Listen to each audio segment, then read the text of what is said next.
You are welcome once again. We saw, that is in the lower levels, that if you get certain cells, batteries, each battery has its own capacity in terms of the potential difference and the current it can deliver. If you arrange them, maybe in parallel or series, you get the effective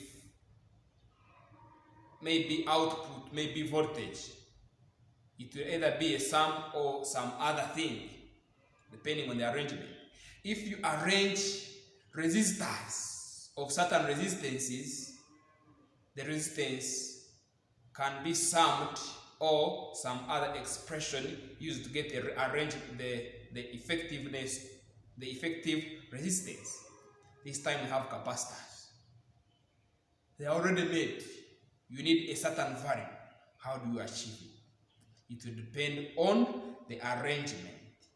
And now we want to see what actually comes out. If I have 3 capacitors, each of capacitance C1, C2, and C3. C1, C2, and C3.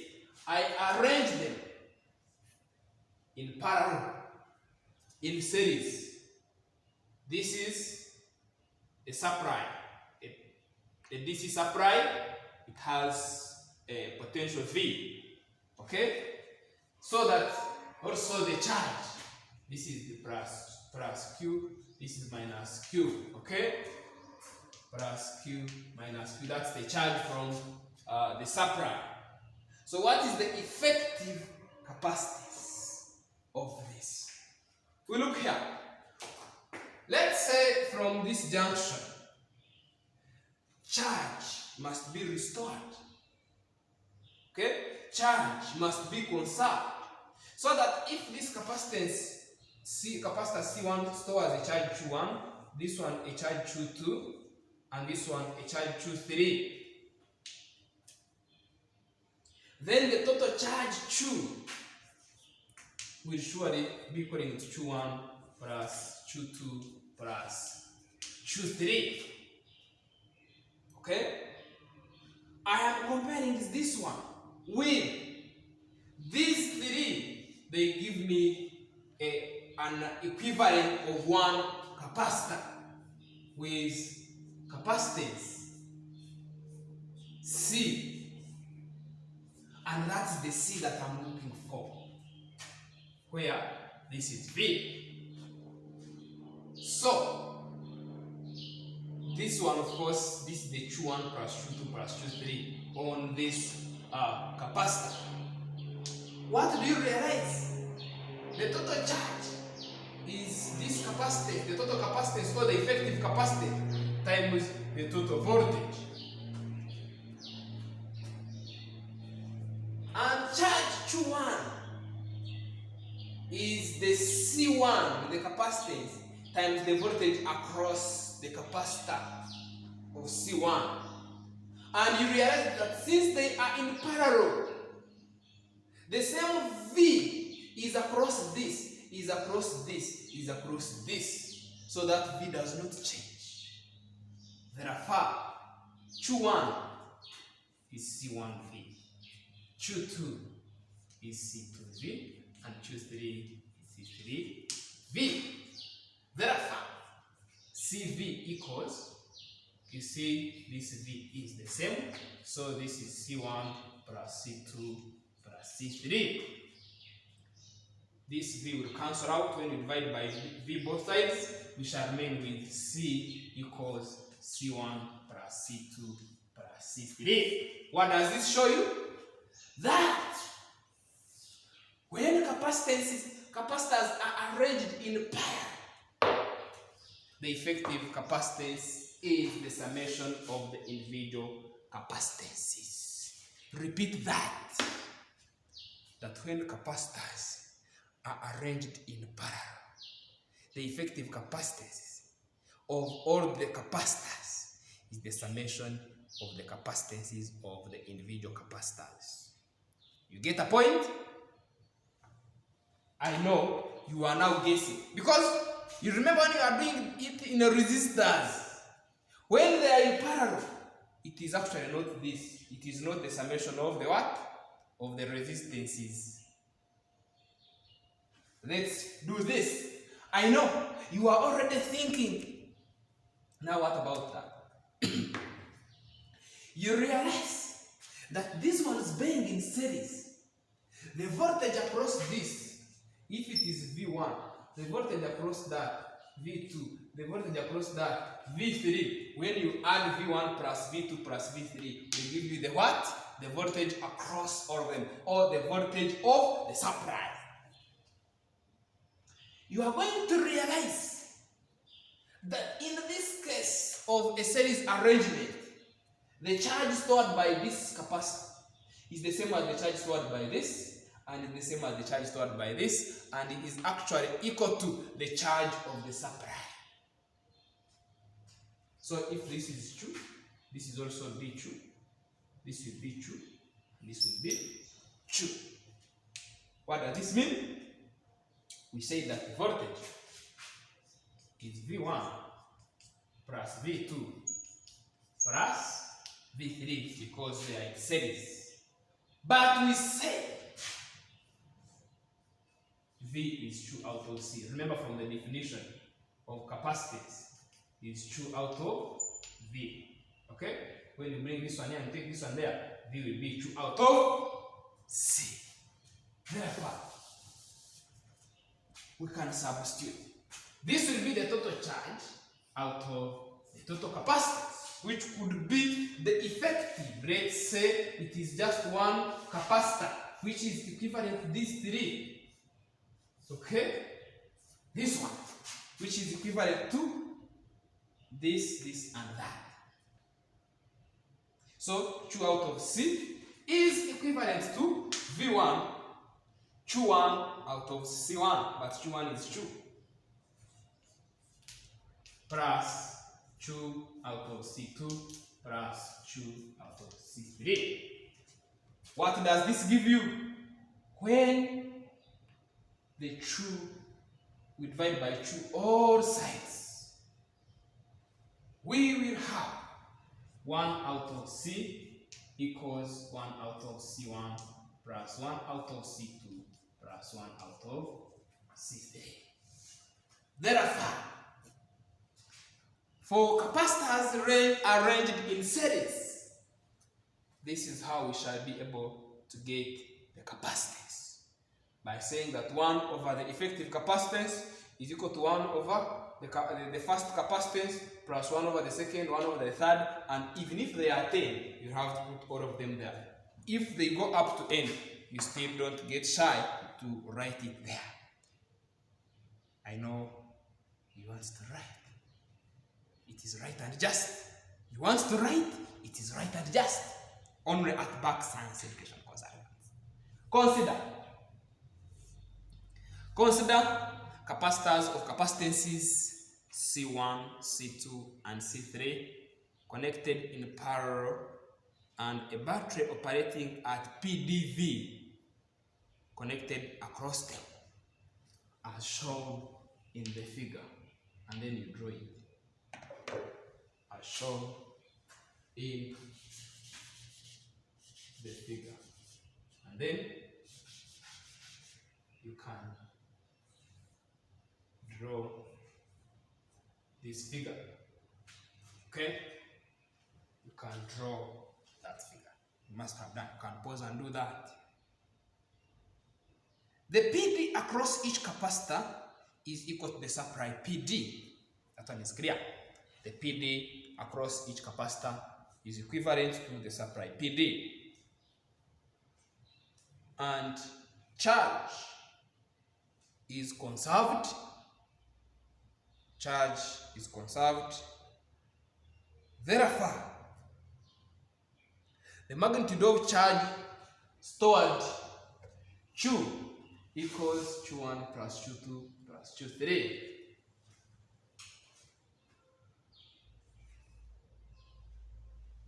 The magnitude of charge stored Q equals Q1 plus Q2 plus Q3. That one. Which then you can go ahead and write that. Okay? Because Q is CV. So go ahead and write this, and write this, and write this.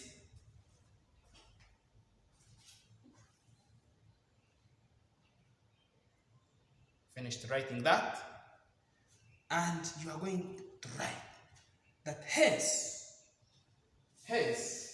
if C is the effective capacity of capacitors, you hear the terms. If C is the effective capacitance of capacitors arranged in parallel, and those capacitors are N, okay? If C is the effective capacitance of N capacitors in parallel, then C equals C1 plus C2 plus C3 plus up to Cn. We shall see examples. Can we come to part B? Capacitors in series. Capacitors in series. Consider capacitors of capacitances C1, C2, and C3 arranged in series as shown here. So you can draw that as shown here. You can draw that.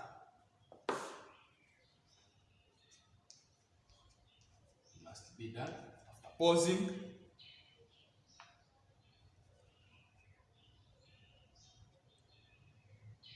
All the capacitors in series store the same magnitude of charge Q.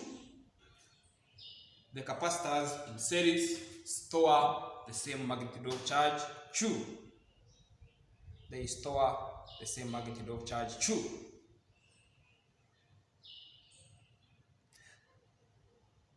The sum of the PDV across the capacitor plates is equal to the supply PD. The sum of the PDV across the capacitor plates is the same as, is equal to the supply PD, i.e. V equals V1 plus V2 plus V3, i.e. V equals V1 plus V2 plus V3. But V is 2 over C, so you can now write this and go ahead and write that. Hence, if C is the total, in brackets, effective capacitance of N capacitors in series, then C1 out of C equals 1 out of C1 plus 1 out of C2 plus 1 out of C3 plus 1 out of C4 plus 1 out of Cn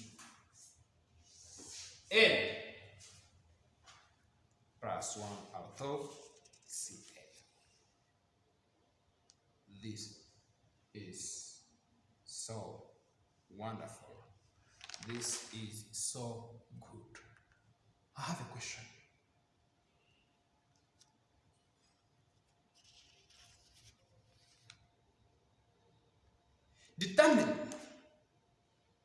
Determine an expression. Determine an expression for Roman 1, 2,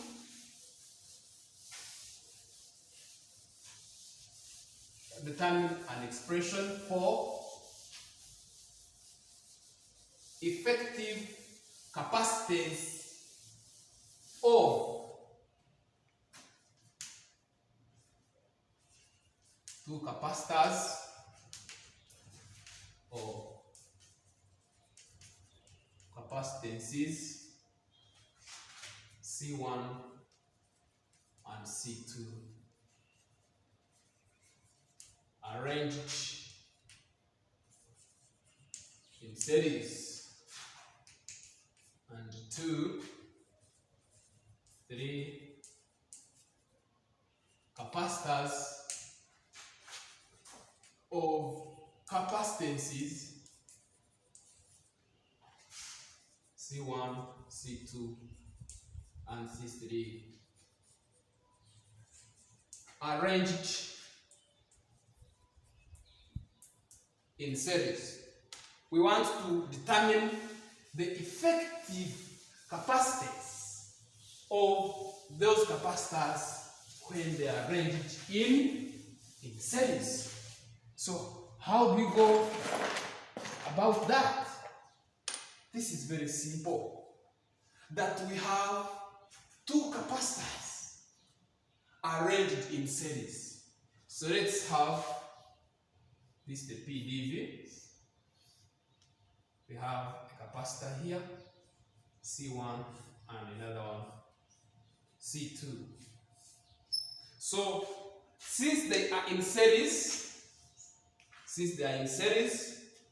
one out of the effective capacitance is equal to 1 out of C1 plus 1 out of C2. But we want C. So can we make this one the subject of the formula? So this gives us 1 out of C equals the LCM of C1 and C2. You can multiply them. C1, C2. So C1, C2 divided by C1. C1, C2 divided by C1. You see this will cancel with that and we shall remain with C2. So the C2 will be C2 here. Then C1, C2 divided by C2.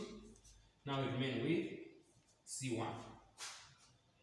Take the reciprocal, multiply reciprocal here and reciprocal here.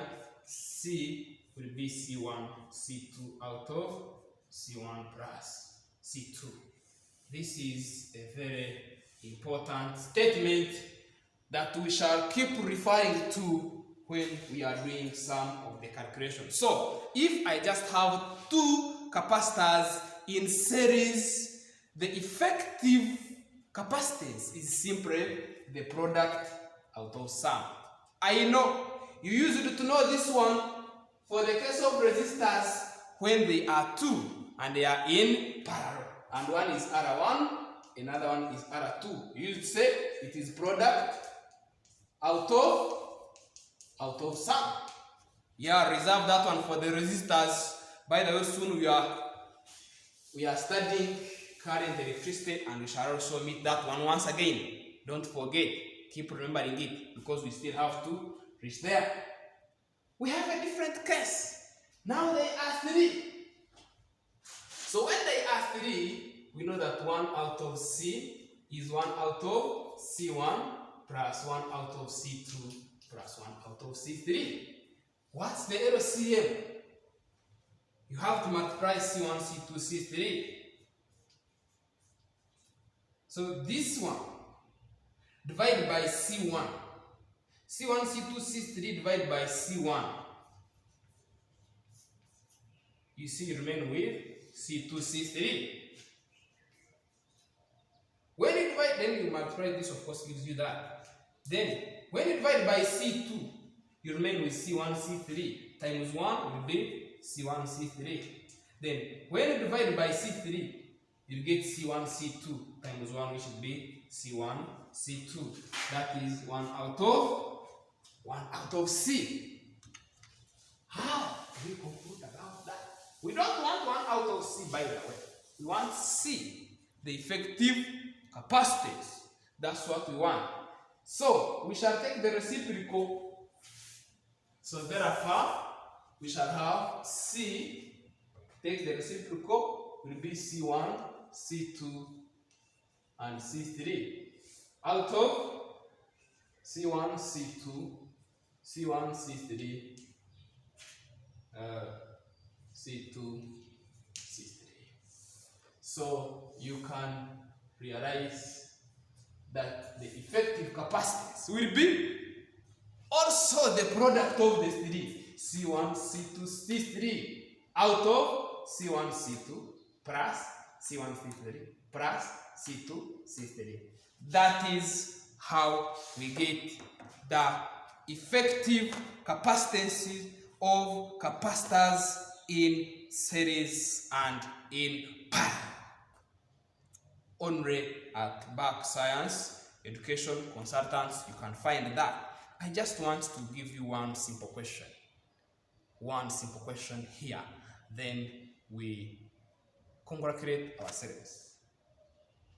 For the circuit arrangement shown below,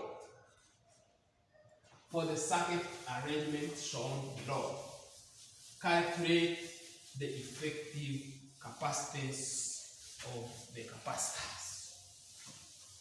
For the circuit arrangement shown, calculate the effective capacitance of the capacitors. So we have the total V supply there. Then we have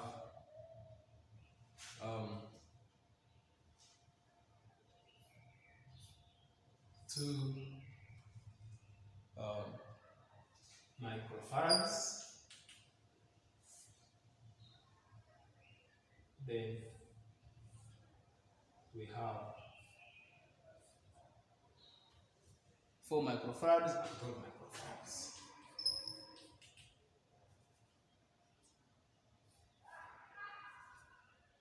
Then here we have 12 microfarads. So we want, can I say this is C1, C2, and C3? I can just say it like that. So we want the effective capacitance of such a capacitance. So the first thing is you have to first know which ones are in series, which ones are in parallel. So which ones are in series here? In series, it means the same current will pass through them. If they are not passed through by the same current, they are not in series. So if I started from here and current is flowing and is moving, when it reaches here, it will divide. So some will pass here, maybe I2, and this will be I1. So you realize that this and this, the same current passes through C2 and C3, but different from this. Meaning, these two are in series. So you are going to first get the effective capacitance of C2 and C3. Okay? And since these two are in series, therefore the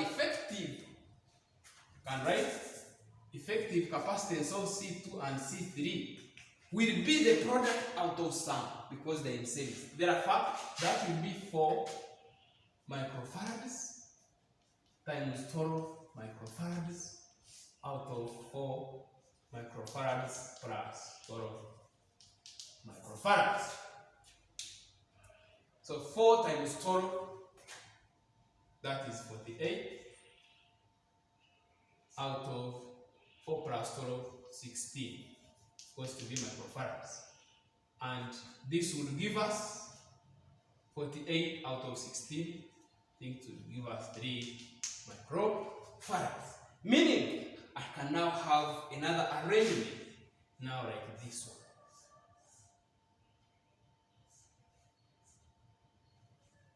This is 2 microfarads.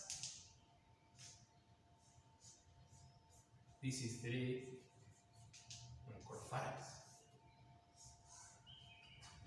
Now, this and this are in which arrangement?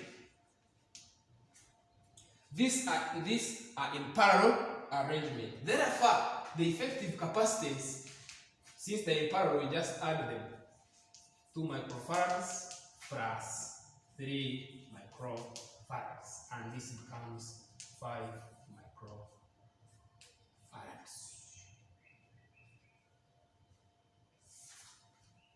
This is beautiful. Only found at Back Science Education Consultants. I think it would be right and just if I give you some question so that you can actually attempt that question and then you'll be able to understand a lot. Determine the effective capacitance of the capacitors shown in the arrangement. Determine the effective capacitance of the capacitors shown in the arrangement. So this is our arrangement. There is a capacitor here of capacitances 2 microfarads, and then here we have a capacitor and another capacitor here.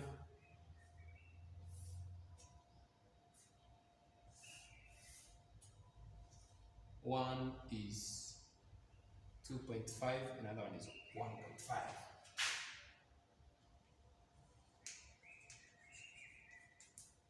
This is 1.5. And this is. So, can you surely determine the effective capacitance of those capacitors? So you have to first know which one is in series with which one is in parallel with which. And after doing that one, you have now started a new journey. The next lesson, we are doing more calculation about calculating the capacitance of a capacitor. But this time we shall be adding on other things to do with the PD, then the charge. We want to be calculating all that. So that after studying all this, you are able to get capacitors and you apply them in TVs, in radios, wherever they are applied, you can be able to do something in the field of science. I'm still teacher course of Back Science Education Consultants. Don't forget that our YouTube channel is open for anyone. Please let it be known by many students so that it can help them. Our CDs are available. You can connect whoever needs. Our contact is there. Contact us and you get all the required materials for physics, chemistry, biology, and mathematics for all the levels. Thank you very much. Be blessed.